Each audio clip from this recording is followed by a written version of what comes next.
statistics from last year. 20,000 veterans filed complaints for sexual assault. Yep. Now, knowing that only 10% file, think of that number. That's a crazy number. That is. But also think that out of those 20,000, 7,000 were men, and only 1% of men report.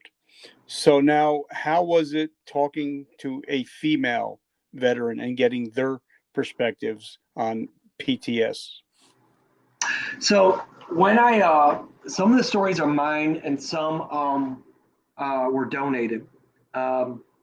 And I did change up names and stuff like that. Unfortunately, when I wrote this story, I found it incredibly difficult to get people to, because everyone says, yes, I want to donate a story, I want my story told.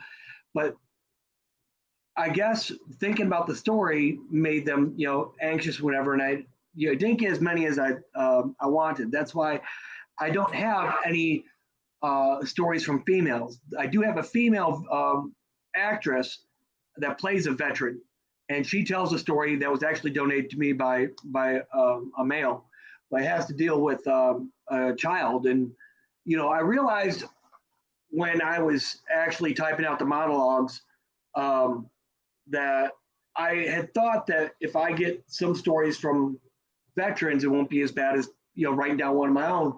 Come to find out, it's about the same, because there's similar. We all have extremely similar experiences.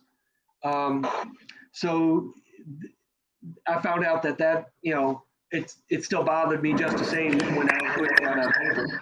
But as far as getting stories from female veterans, I did not. I reached out to as many as I could, but I did not get any stories from females. Now, obviously, making movies can be very expensive.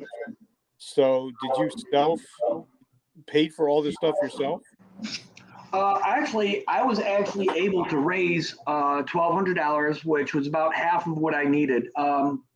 That's not usually, like my first movie I made, which was back in 2018. It was called Warrior Spirit, and that dealt with a veteran dealing with his PTSD through boxing.